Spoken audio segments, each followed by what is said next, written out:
The life of this year's Distinguished Service Award winner is much like a unique tapestry of rich and royal hues.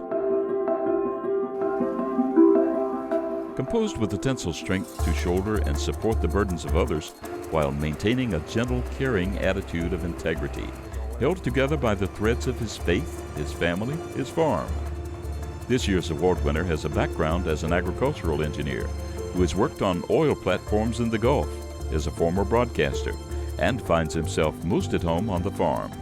Cotton is woven tightly into the fabric of his life. This year's award winner is Carl Brown Jr. of Aiken, South Carolina. Although born in Panama City, Florida, Carl's roots really never left Aiken County. His parents moved back soon after Carl was born, and he's been a staple of the community ever since. Carl comes by his passion for agriculture honestly. He grew up on a small Aiken County farm. I really have been there the whole time and crawling around on the farm, playing with animals and getting in trouble with you know, all kind of dings and bumps, and I got the scars to prove it. So. The Brown family raised cotton, some vegetables, and livestock, including cows, hogs, and goats, at least for a while. The billy goat was not always the most docile of animals, and he put me over the lot gate, and I think that ended up I don't know how old I was, but I survived it. but that got the goats on the road. They had to go. At times, Carl's dad worked as many as 3 jobs to support what Carl says was his dad's uncontrollable farming habit.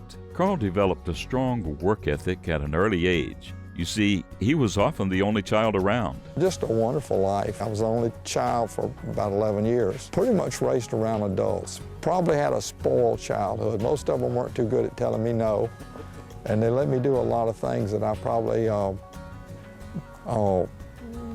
really wasn't quite old enough to do. As with most southern farms in the day, the work was mainly manual, with the exception of a small tractor, horse, or mule. It was a John Deere Model H. That was my dad's first tractor and only tractor. And that and the old mewed maud was the only horsepower on the farm. The Brown farm grew under the direction of Carl's dad and Uncle Fred, from a small subsistence farm with a little cotton, vegetables, and livestock to the now 1,100-acre cotton and corn farm in Aiken County.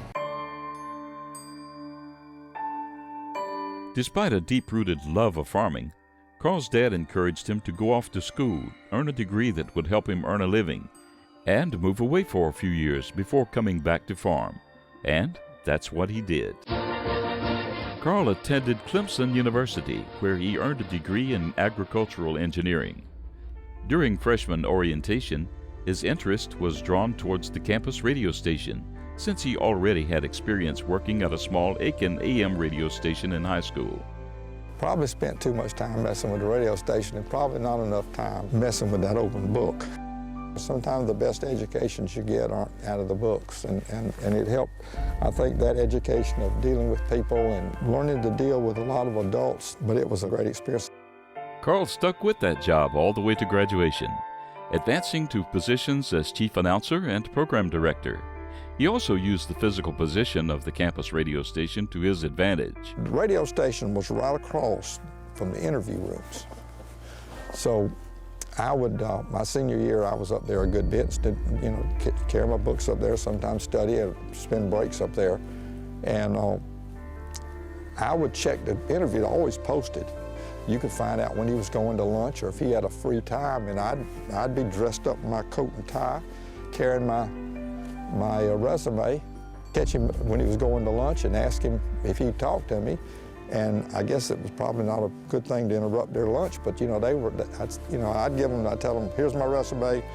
They won't let me talk to you because I can't sign up because I'm not on your list of, and so I got lots of job interviews by doing that. And I guess my ability to talk to people, because I had to, I never considered myself a very social person, but I just do the sales pitch. It seems Carl came by his salesmanship honestly. My uncle was the was the super salesman. He could sell a refrigerator to an Eskimo and go back and trade him in for a bigger model here in a couple of months. And he was a good vegetable farmer.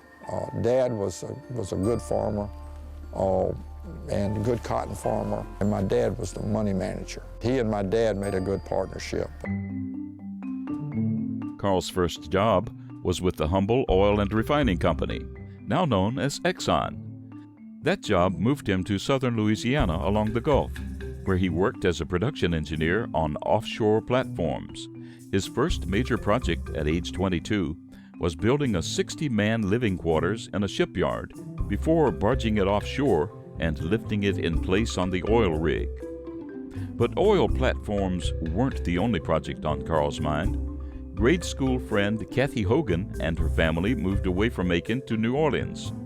Carl's aunt kept up with them and suggested that Carl stop by to see their old friends. And he did. Carl was very charming.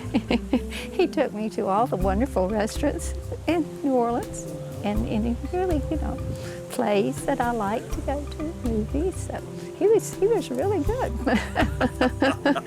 Very, very different from the very shy young man in high school.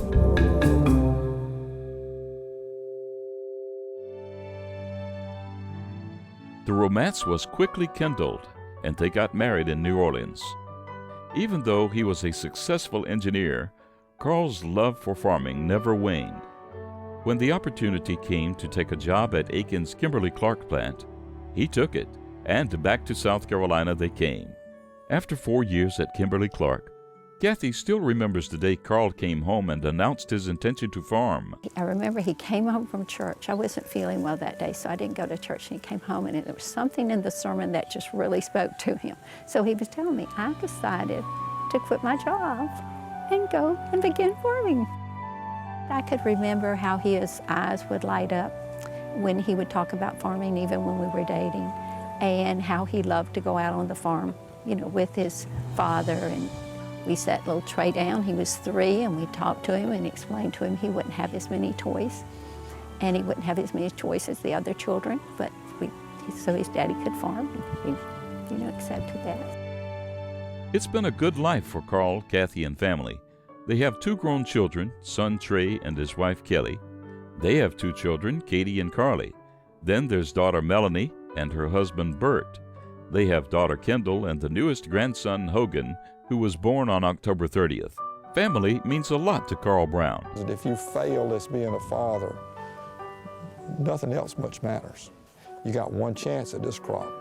You better give it what it needs when it needs it. It doesn't mean you can't do other things, but you better keep everything in perspective.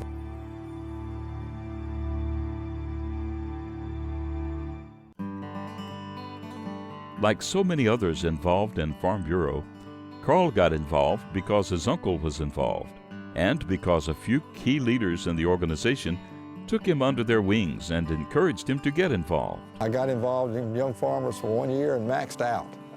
And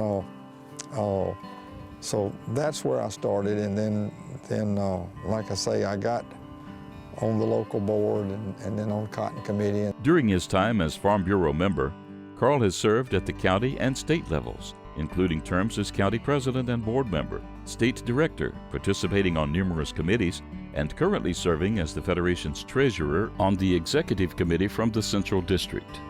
He's respected as a leader and a friend. Donnie Wakefield is president of the Aiken County Farm Bureau and longtime friend. He is just always there for you, always willing to share a laugh, always willing to, let you vent a little bit, help you solve a problem. Always, every now and again, we always get a phone call from him telling about something stupid either he's done or I've done or something. We always, on the farm, you always make a few mistakes. You always have a couple of uh-ohs and, make you say things you aren't supposed to say. But, we've shared a few of those here recently. So. Through the years, Carl's farm has received a number of awards for his farming practices, and he's been called upon to promote the values of American agriculture, often meeting with reporters or with national, state, and local leaders. Cotton runs through the fabric of Carl's life, as evidenced by his work on the Cotton Incorporated Board. the Southern Cotton Growers Board, and the South Carolina Cotton Board, in addition to serving on the South Carolina Boll Weevil Eradication Foundation Board of Directors. Since his early days on the farm, Carl has worn the mantle of accounting and accountability. I was in high school for most of that time, and I'd come out and help them with weighing up. I was usually the scale man, and Dad was the recorder and the figurer, and my uncle was the paymaster. From those early days in high school to now, people who work with Carl know him to be the figurer. Drake Perrow runs the cotton gin where Carl sells his cotton. He is a very good businessman. I laugh every time he pulls out his glasses and his calculator from his shirt. It's time for business. In addition to that reputation, Carl is also still known as a man of faith, family, farming, and fun.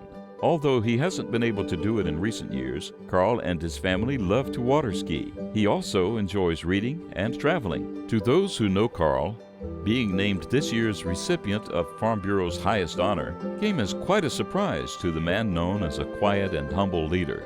I see the good things he does in so many areas. He works well with others. He's involved in so many activities that, involve farming, but also just at church and helping people. So I wasn't surprised in that aspect, but I had to agree with him. He just kept saying, I can't believe this. I never dreamed I would get this. I really am pleased. In a way, I feel humbled by it, because I just didn't, I thought that there ought to be somebody that y'all could figure out better than me. But, I think I always have feelings that I haven't done enough. Because I think we all need to be doing all we can, but sometimes, I tell people sometimes business has to interfere a little bit with Farm Bureau every now and then, and sometimes a little bit of pleasure has to interfere with Farm Bureau, because we've got to do all that. But I'm pleased that people think enough of me I think my mom and dad would be pleased. Their interim pastor at the First Presbyterian Church of Aiken has become a good friend, neighbor, and pastor. The Reverend Dr. John Wall said Carl's cotton rows are a metaphor for Carl's life.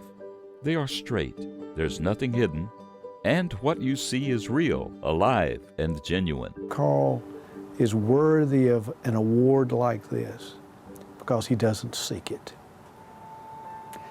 He's worthy of an award like this because it has to do with his humanness of being available for people, open to see what he can do to make life better for someone. He is worthy of an award like this because every day, throughout the day, he's been a friend to people, offering good, wise decision-making in his profession as well as his church and community. And though there are many people who are just as worthy, Carl becomes an example to me of what this high award would be about. And so, as Carl receives an award like this, it's an encouragement for others like Carl to keep doing what they're doing, because in their silent way of service, they're making this world a better place. Ladies and gentlemen, please welcome to the stage your 2013 recipient of Farm Bureau's Distinguished Service Award, Carl Brown, Jr.